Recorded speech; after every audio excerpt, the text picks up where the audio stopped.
What's going on, everybody? Welcome to this edition of Gin and Tonic. I'm your host, as always, John J. II, and we're happy to have you guys here for another episode. Yeah, I know it's been a few weeks, and it's been a process launching the Gin Sports Network and things of that nature. Having the Gin College podcast, everything's piling up. Even the fantasy podcast promoted and presented by Gin Promotions and the Gin Sports Network has finally unveiled itself to us and the world. So we're excited and happy about that.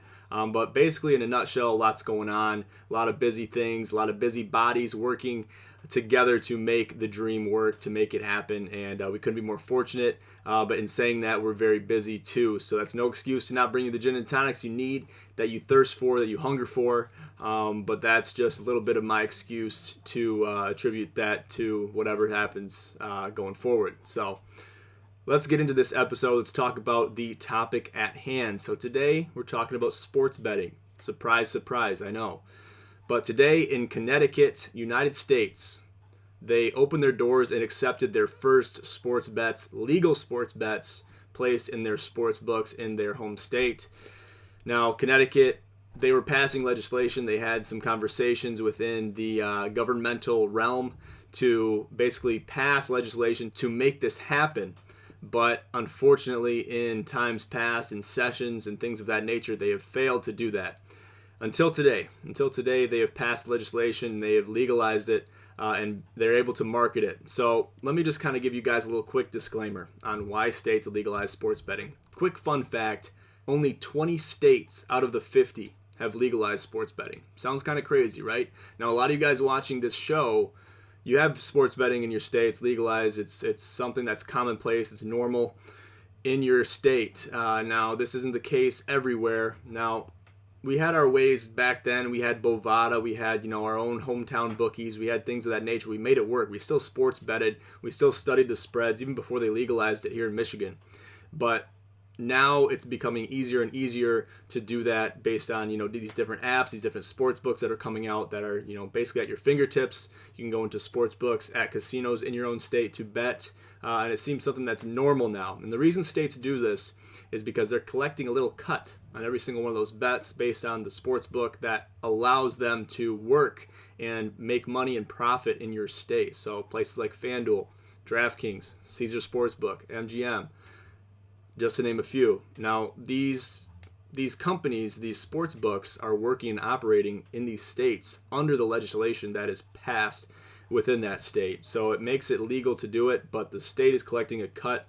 So the state wins, the taxpayers, they win essentially, but that money's probably getting passed out to people mooching off the government anyway. So, it's just a little bit more to put in their pockets to be able to allocate wherever they want to. This is a big milestone today for Connecticut, though. A little bit of a surprising fact, though. I don't know if you guys know where ESPN is headquartered at. Do you? It's Bristol, Connecticut. So to see that this is the case, Bristol, Connecticut, you're telling me you don't have advocates going into sessions, going into committees, vouching for sports betting to be legalized. Now, in doing that deal, you can write up the bill to make ESPN their own home company. And I don't know if I'm right or wrong saying this, but they seem to be quite a bit of a powerhouse over the last few decades as far as sports broadcasting goes. You hear ESPN, someone says ESPN, it's not, a strange word to you. You know what it is.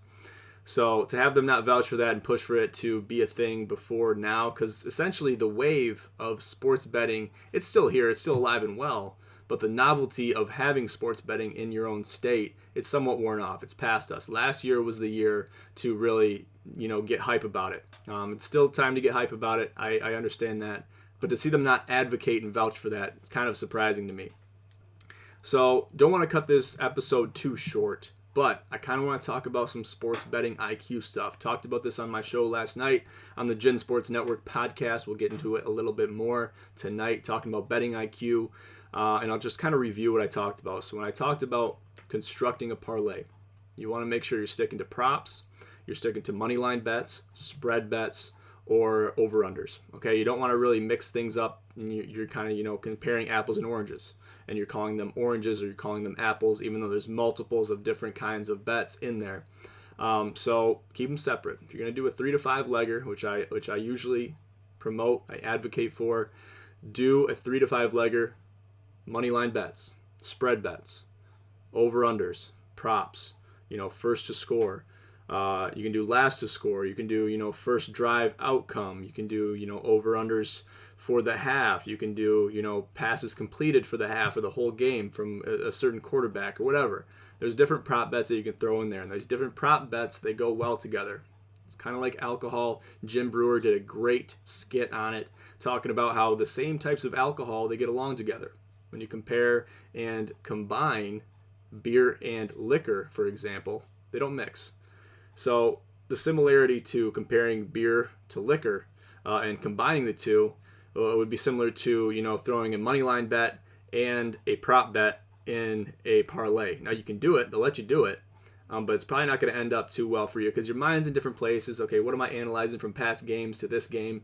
And you're just kind of all over the place. If you're going to mix these bets and you want to execute those bets, I encourage you to enter them in as straight bets and, kind of divide up your money and your bankroll accordingly, because your bankroll will thank you in the long run. Okay, and that's what I kind of covered last night. Tonight, what I want to cover is the importance of betting the over. Okay, betting the over, especially in these mid-tier football games, they're hitting more times than they're not.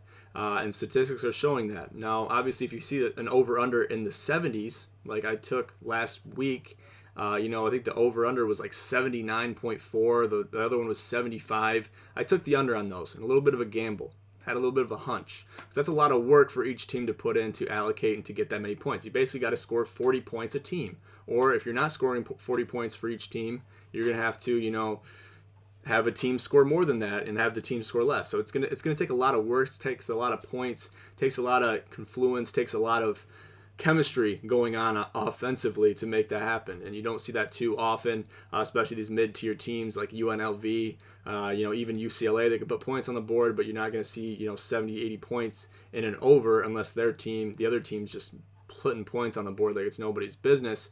And you got to consider the defenses. So it's almost putting that amount of points up on the board is almost like the other team not having a defense at all. So if that's the bet you want to take, you want to smash that over, by all means do it, be my guest. But those are the good over-unders to take the under in. It doesn't matter what game it is. The ones you might want to stay away from is like Alabama versus like a Youngstown State.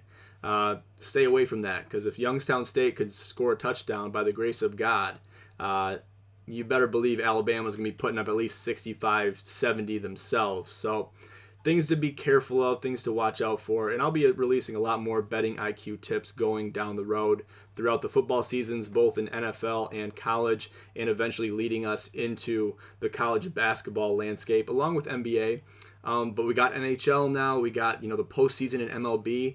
Stuff's getting really hype. It's getting hot and heavy here in the sports world, so we can't be more, and we couldn't be more excited to cover all this and to bet and capitalize on this, especially the early stages of NHL and the postseason in MLB. A lot of great bets out there to be had and a lot of money to be made.